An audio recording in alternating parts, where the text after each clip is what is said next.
the bottom line for me is we just can't keep doing the things we've always done it and hope for success in the future. The more that we're able to expand and diversify the housing stock that we have and that we create, the better off we'll be. Tips from Trestle is brought to you by eMenu Choice Point of Sale, Wizox AI, and Clark Pro. Welcome to Tips from Trestle, the Senior Living Food and Hospitality Podcast. This podcast explores the senior living industry with a unique focus on food, hospitality, and the community experience. I'm your host, Aaron Fish. My goal for this podcast: educate, inform, and inspire leaders in senior living. How? By bringing the resident and customer experience to the front of mind in our industry. We should bring the passionate spirit of food and hospitality to everything that we do and everyone we serve each and every day. So what are we waiting for? Let's get to it. Today on Tips from Trestle, I'm joined by Rodney Harrell, PhD. Rodney serves as the Vice President of Family, Home, and Community at AARP, where he leads housing and livable community initiatives. A recognized thought leader in urban planning and housing equity, Dr. Harrell spearheaded the development of the award-winning AARP Livability Index, a groundbreaking tool that evaluates the livability of neighborhoods across the U.S. With a doctorate in urban planning and design from the University of Maryland and dual master's degrees from Princeton University, his expertise spans aging, community revitalization, and equitable housing solutions. Dr. Harrell's work focuses on empowering communities to adapt to evolving demographic trends and create inclusive, accessible environments for people of all ages. Rodney, thanks for joining me today on Tips from Trestle. Thanks so much for having me. Great to be here. I'm looking forward to our conversation because I heard you on the Bridge the Gap podcast. And when we connected to talk about this, you shared your 7 housing mega trends. And I know you're speaking on those. I'd love to get into that and talk a little bit about how senior living operators can use those as they think about creating communities now and in the future for residents. So let's start first with, what are those 7 housing megatrends? Well, sure. I'm excited to share that with folks. I think it's important that we think about the future. And that's really what we were thinking about when we came up with these megatrends. What are the things going on out there that impact housing, that people in the industry need to be thinking about, that are impacting their work, again, from now into the future? We just can't keep doing the things we've always done and expect them to work. And so as we sat down and really looked at the research and thought about it, we came up with 7 trends that are impacting the world that really do impact what's going on in housing. The first of which is demographic change. We're going to have more people over the age of 65 and under 18 by 2034, according to the Census Bureau. That means we have an older population and an all ages population in every community. So those solutions that might have not considered people of different ages, those just won't work. We're also diversifying. There's lots of different types of people of every kind in communities as well. So we really need to think about the kinds of housing options that work for all and expanding that range for that one. There's advances in technology that are happening every day. You know, I went to the Consumer Electronics Show a while back and was just blown away by how much is going on there. Yeah. But, you know, the types of technology we have to enhance and improve maybe the way we build housing, the way people experience housing, but also to address some of those gaps in not having the housing that meets our needs as we age. Speaking of gaps, a third mega trend is affordability. And that's in the news every day for everyone. We're facing a housing affordability crisis in this country. I don't think we need to say too much on it. People know that housing is much more expensive than it used to be. And there's many of us that, you know, since housing is the biggest expense for most households at every age level and of every type, you know, housing prices compress everything else that somebody might have in their budget. And unfortunately, the shifts in environmental conditions that are happening out there are impacting so many of us, from wildfires in California to hurricanes in North Carolina, floods. There are all kinds of issues out there impacting homes and communities. Many people don't have the right insurance. Communities don't necessarily have updated hazard mitigation plans that how they deal with these disasters. And because they're in the news all the time, we really need to think about changing environmental conditions. And I mentioned earlier that the affordability issues and the changing demographics are big things. Another one of our mega trends we've looked at is just a mismatch in supply. It's not just that we're aging and these other factors. We just don't have enough of the different types of supply that meet our needs in the locations where people need them. Harvard Joint Center study showed, for example, that only 1% of the homes we have in this country have the features that people need while they're aging. So we've got a lot of work to do in our housing stock to make it meet our needs. I talk to people all the time who want to downsize or who want to find a different housing option in their neighborhoods, but they can't because all they have are the same type of homes. Maybe the stairs are an issue, maybe the price point's an issue, but they can't move. And two other mega trends. One is on systemic barriers, that the idea that there are many in our community that don't have equal access to housing. Unfortunately, there's still housing discrimination that goes on. There's zoning over the years has limited the options that people have in the community. And some of that keeps certain populations out of communities. And so overcoming those barriers is one of the challenges that we have. And finally, the last mega trend that we looked at is local government influence.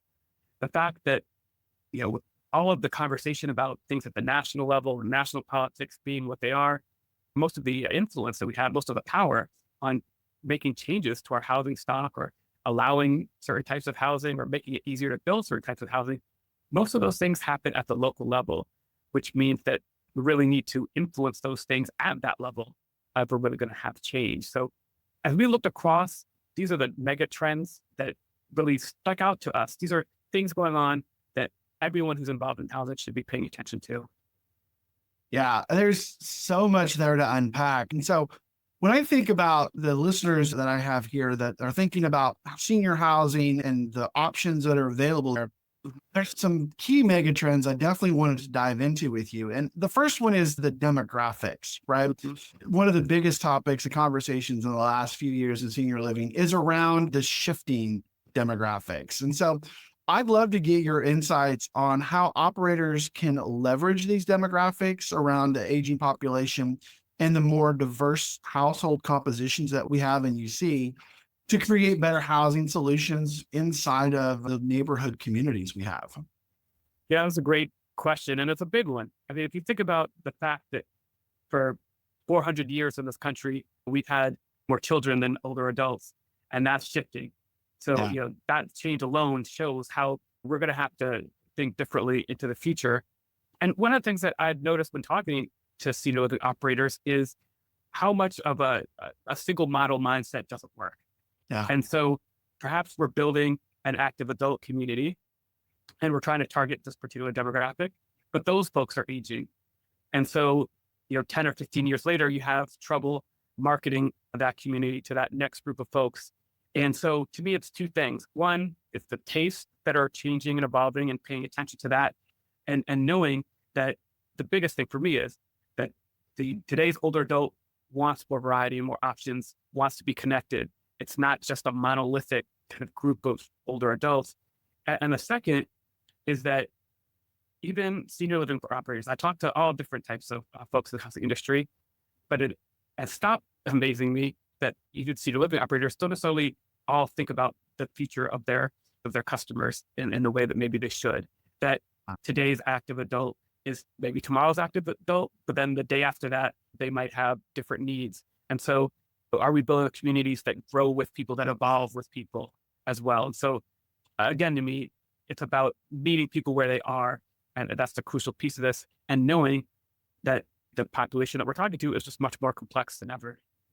Yeah, I love that last part where you're talking about how designers and developers aren't really thinking about the 5-year, 8-year, 10-year needs, because it just makes me think of the issue around just door frames, right? Like if you ever want to have the ability for someone to age in place or have more engaging amenities, you've got to think about all those little details when you're designing. I think you make a great point about why that's so important. One of the other things you mentioned was affordability. Mm-hmm. And I think, especially when I think about I'll call it big box senior living, right? I think affordability sometimes becomes a problem. I know that like most senior living operators are working to service that top 1, 2, 3, 4, 5% of the population. And so when we think about affordability, what kind of strategies do you think operators could implement to bridge those gaps that you talked about, but still have a high quality housing and service model for the residents they serve? Yeah, the affordability question is huge. I said it before, and it's worth saying again how big that is for folks. And so there's lots of solutions that could be had kind of for every different part of the housing sector. I think one of the things that I really like about AARP's approach, our livable communities approach, the idea behind us for why we have a livable communities approach is this thought of having enough options for people, regardless of their income, regardless of their ability, et cetera, that we just need to have more options in the community. And the way that that applies for me to senior living operators is the idea that the most efficient thing that we have is communities themselves. So when you're building a property on a nice, safe, green field far away from town, you've got to bring in, entertainment. You've got to bring in connections to food. You've got to bring in activities. You got to bring in a whole lot of different things because you're trying to recreate there. Yeah. Some of the models that are really intriguing to me, in addition to those models, and in a more cost-efficient way, is can we build closer to communities that already have those things? Can the people in the senior living community connect to some of the things in town or around? Or the grocery store nearby? Is there a park nearby? Is there something else that people want to congregate out or connect to? And those models are really intriguing to me because they're just more efficient, right? Now, I know one of the challenges is that regulations can make it expensive and the like. And so that's something else we need to tackle and make it easier to create options in the places where people want to be. But, to me, that's the biggest thing, that to adding to the mix of what we create, that's the way to kind of bring costs down and have options for people at different price points. Yeah. The thinking about the intergenerational aspect that senior living really is needing more of. I think when you talk about bringing the senior living community to the larger community as a whole is such a great approach. And I love the efficiency idea around that. But you hit on something that I definitely wanted to talk about, and it's one of the mega trends. It's the working and collaborating with the local governments, right? Mm-hmm. I know that the zoning and getting approvals to do senior living sometimes is difficult because of the regulations that might be in place or that kind of not in my backyard mindset that some folks may have. So when you think about how can we create a more engaging, holistic community model, how can operators do that by working with local governments to look at zoning policies and create those more inclusive, walkable, connected communities like you described? Technology continues to drive changes in senior care, and that includes food service. eMenu Choice is an award-winning point-of-service application for managing the dining function in senior living communities. This mobile, touchscreen-enabled software enhances the dining experience for residents while streamlining processes for staff. The flexibility and functionality of eMenu Choice makes it an effective solution for any type of senior living environment, from independent and assisted living to skilled nursing facilities. It works for production kitchens or restaurant-style service with options for per meal or a la carte pricing, and accommodates a variety of payments, including bill to account, meal credits, and credit cards. Created by a senior care provider with more than a century of experience serving older adults, eMenu Choice eliminates communication barriers between staff and residents while enabling person-centered choices and greater resident satisfaction. eMenu Choice, transforming dining for senior living. Yeah, and that's a great question as well. And I think there's a huge opportunity for operators to be part of a community, a larger community of folks trying to tackle the same issue. Now, when I go speak at conferences across the country, one thing I've noticed in recent years, probably the last 5 to 7 years, is whenever there's a session about creating more zoning flexibility, more options, those sessions seem to be filled to capacity. Yeah. And it's because people are realizing this all over the country, that we've had restrictive zoning in a lot of ways, in a lot of places. And what that's done is, maybe it's purposeful side effect, maybe it's accidental, but what it's done is it's limited options for a lot of folks in a lot of communities. And so the point here is that there's allies waiting to be engaged about creating more options in many of our communities. And so senior living operators can get together with the housing advocates, with other community anchors and allies that are thinking about ways that we could do this. And I've not seen an issue that really has joined together folks that are concerned about low income and builders and realtors and others like this one in a while. And so we need to think about, again, opening up our zoning and our codes to create the ability to create more options for folks and have that flexibility and do it in a way that fits within communities, that doesn't have some of the downsides that community members might be afraid of. And so what we've done is we've started with two particular issues that are important generally in communities: accessory dwelling units, so that you could build a unit in your backyard. We've got a model act on that. We've been working with that across the country with communities, and they're passing laws to make it easier so that folks could build there and take advantage of the value and the potential within their own property to do that. I've also been looking at middle housing, the communities that only have single family housing. Yeah. You can build duplexes, triplexes, those kind of things. And those things we've got model act, so we've been working across the country on both of those things, and I've been moving that forward. And I think it's a good start.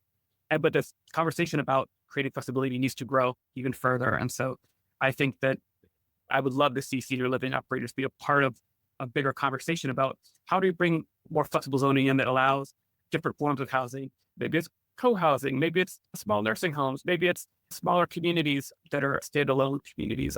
Just there's so many things that could be done that are prevented in so many places. As you're talking through this, I think about like residential assisted living models and also the additional like needs for the staff that might work there. I think of a community that was built way out on the outskirts of Austin that I worked with, and they struggled with getting staff support. They didn't have amenities nearby. So it was literally everything had to be under the roof of the community.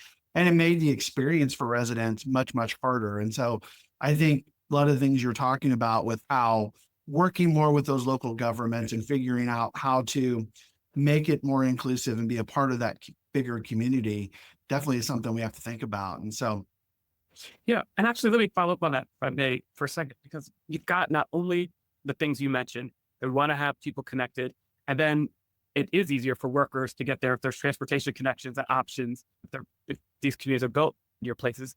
The third thing I want to bring up, though, is isolation.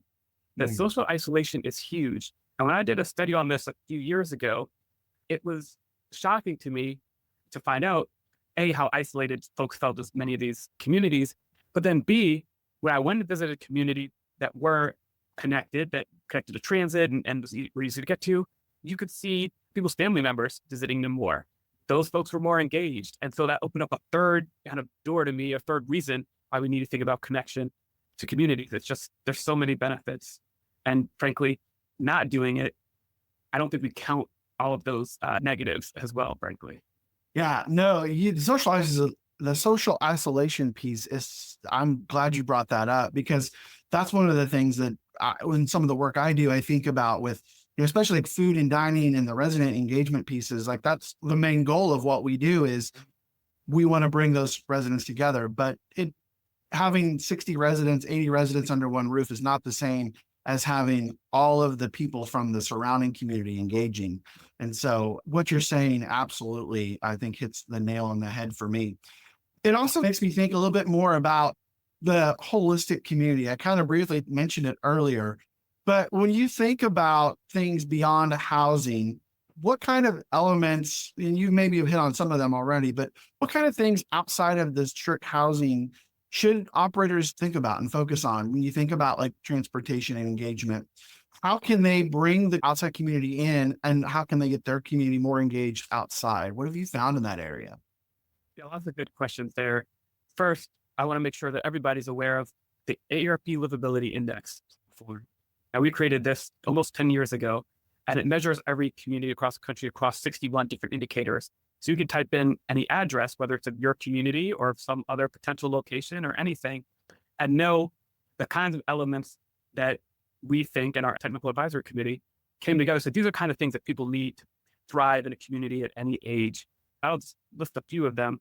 Things like we mentioned, different housing options. We mentioned access to public transportation. People want to be near things like parks and libraries and grocery stores. We also look at things like clean air and clean water and connection to cultural institutions. places to volunteer. Like, there's all kinds of things that are in here.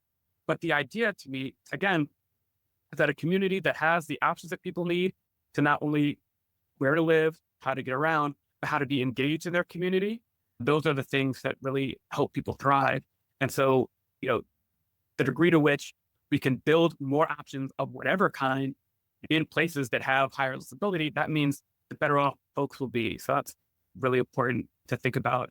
And to that point about social engagement you're making, people want to feel part of a community. And so the more that people can be engaged, whether it's engaged in local events or in local decision making, people want to be part of the process of their communities, kind of everything in between, but not thinking about the fact that people want to be connected to their community is a loss. When we talk to all people, regardless of where they are, nearly 80% of people 50 and older say they want to stay in their home or their community as long as possible. Yeah. And that's in part because of those connections that are made, that ability to be around there. And many of those folks just don't have the options to do that. So if I could stay in my community of choice, but perhaps have a housing option that makes it a little easier to live, maybe that'll be good for me. That gives me something to be able to stay there, because otherwise I have to make a bigger compromise. Every housing decision is a compromise, but if we could reduce the downsides to the decisions that people make, they end up in better situations for them. Yeah. And I don't think that last component of social engagement gets talked about enough among senior living operators, right? Because we focus so much, I think, on we want everything to be under one roof, right? And the selling point is move in because you have everything right outside your apartment door. We don't necessarily think so much about that kind of community engagement of I can go to the local library, I can go to the local theater, I can engage with the local school and still volunteer and still do things that I used to do. And so making that all a part of the overall resident experience, I think can be invaluable. And I think the way you describe it is something senior living operators definitely should think more about. As we kind of wrap up here, Rodney, is there any of I know we didn't get to hit on all of the mega trends because there's just, we could spend hours and hours probably, but was there anything that we didn't touch upon that you feel really should be shared when you think about how can operators take any of these and really be successful in creating that experience for their residents they're looking for? Well, to your point, we set up a website, aarp.org/future of housing, so that folks can go and at your leisure, you can peruse all of those mega trends and take more time than we have today to look at it and think and reflect on them and think about how that might impact your work. But the biggest thing to me, and the overarching thought, is that by considering not just what we've been doing over time, but how these mega trends impact the work we're doing and the need to really create more options, that helps us think about why we need to do that, what the argument is, and some of the ways that we can do that. And the bottom line for me is we just can't keep doing the things we've always done it and hope for success in the future. The more that we're able to expand and diversify the housing stock that we have and that we create, the better off we'll be. I'm not saying that every senior living community needs to be right next to a library in the downtown area with transportation access, but we need more of those. Yeah. There's an opportunity.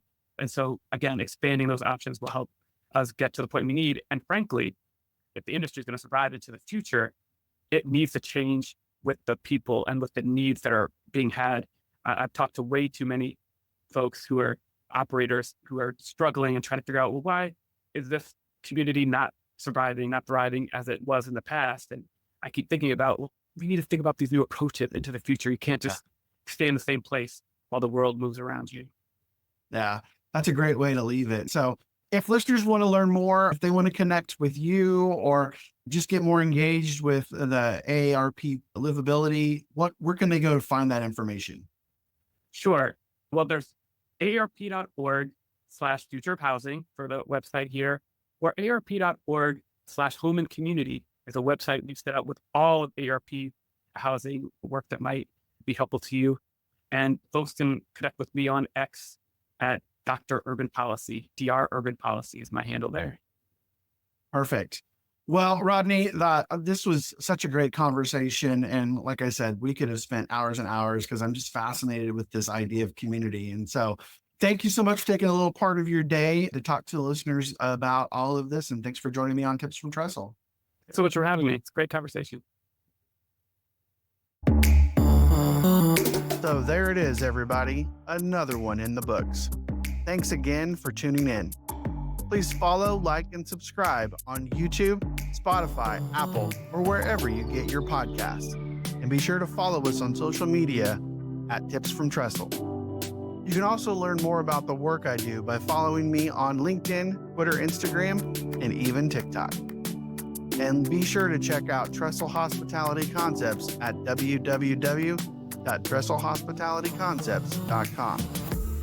I'm your host, Aaron Fish, and this has been another episode of Tips from Trestle.